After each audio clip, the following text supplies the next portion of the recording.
be the basic portion. Remember this, you will never go poor if you have savings, but you will never go super rich without any investments. Savings will protect you. Savings will give you a foundation that good economy, bad economy, you have an amount that's liquid, you have an amount that will, I'll share this.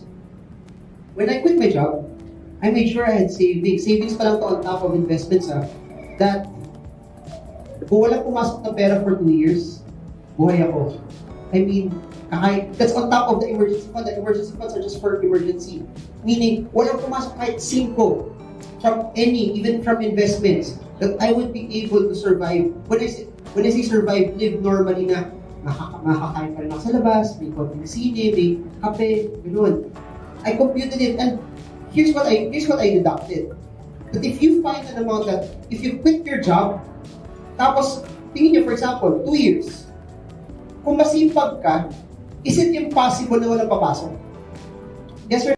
Hi everyone, this is Marvin Germon, a stock market trader and investor, and I love YouTube because it allows me to share my thoughts, my ideas when it comes to stock trading and investing, because I really believe the stock market is one of the greatest ways for Filipinos to let their money grow. That if you put your money in time deposits, guess what? It really won't go down, but it really also won't go up, and you'll just be beaten by inflation. And the goal of videos like this is to educate you so that you can win and you can trade the markets with confidence. Before we proceed to the next video, would super appreciate it if you could like, subscribe, and comment, so you get to be part of this video and you get to see more videos to come in the future. And smash that bell, guys, so that you get updated every time contents like this will come out.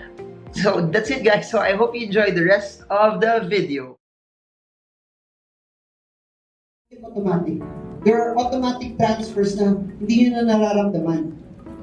Meaning, from your salary, it goes straight to another account that it just moves online.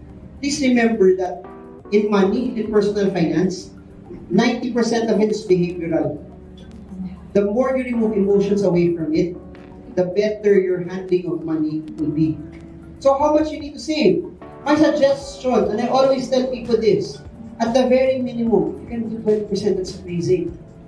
If it's hard to do 20% when you're starting, what's very important is similar to my example a while ago, pick a specific amount. It can be 1 peso, 5 peso, 10 pesos, 20 pesos, 100 pesos, 500 pesos, 1,000 pesos. It doesn't matter. If you cannot do the 20%, pick an amount that you can do faithfully on a monthly basis. Savings is not about how big the amount is, but it's how faithful on how you can actually do it. Kasi some people will say, I will save 50% of my salary. Yes? Pero naglalakad na kayo. Is that sustainable? Yes or no? It's just like saying, magda-diet ako, once a day na lang makain. Yes? Do some people do that? Yes or no? Pero what happens after? 1 week after, they feel so deprived that the next time na may lechon sila makita, tapos na, dapat, yes? But what you can do is this. If you find something that's so sustainable na hindi nyo feeling deprived kayo pero nakakapag-ipon kayo, that's your sweet spot. Kasi pag hindi nyo feeling deprived kayo, you can do it over and over.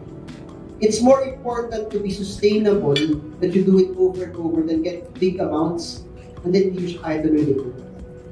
Got it? So if you cannot do the 20%, challenge, do it percentage. I will save 1% of my salary. Pag nasanay nyo sa 1%, sige, uy, I'll do 2%. Diba? When you do 2%, 4, 6, 8, until you find something na kahit tumataas na yung save mo, kaya pa rin. Yes? Next, never ever invest money without savings. Savings should be the basic portion. Remember this, you will never go poor if you have savings, but you will never go super rich without any investments. Savings will protect you. Savings will give you a foundation that good economy, bad economy, you have an amount that's liquid, you have an amount that will, I'll share this.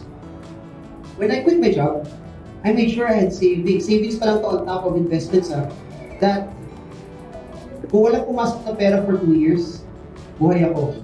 I mean, Okay? That's on top of the emergency fund. The emergency funds are just for emergency.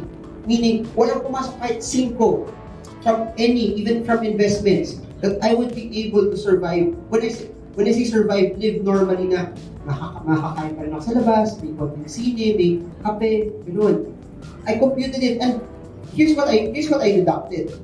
But if you find an amount that, if you quit your job, tapos, tingin nyo, for example, 2 years, kung masipag ka, is it impossible na walang papasok? Yes or no? Is it possible na walang papasok? Meron papasok, yes? And here's the thing, kaso kung wala, 2 years, yes? Pag nahubos yun, that's when I start liquidating some of my investments. That's when I start using my emergency fund. That's when I start using other things. So savings is important. Why? Especially in what I do. Your greatest weapon as a business person, as an entrepreneur, as an investor is this. If wala kayong savings, mag-iisip kayo, mahirap mag-negosyo, pag-iisip mo, saan kailangan makuha ko ng deal na to kasi kung hindi, wala kaming kakain ng next month. Yes?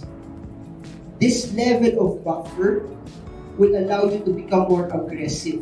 This level of buffer that kahit anong mangyari, you will eat next month will help allow you to pursue more opportunities in the way.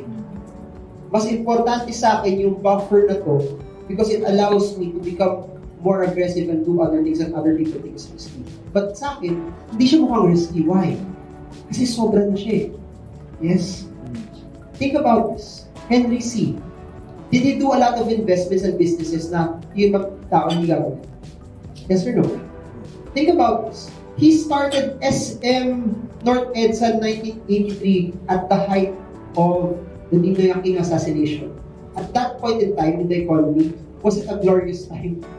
Hindi masyado, but he did it also because he took risk. But guess what? He also had a sufficient buffer na okay siya, cash-wise.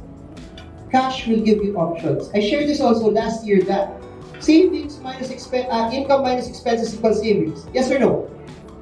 Yes or no? No. No, why? It should be what?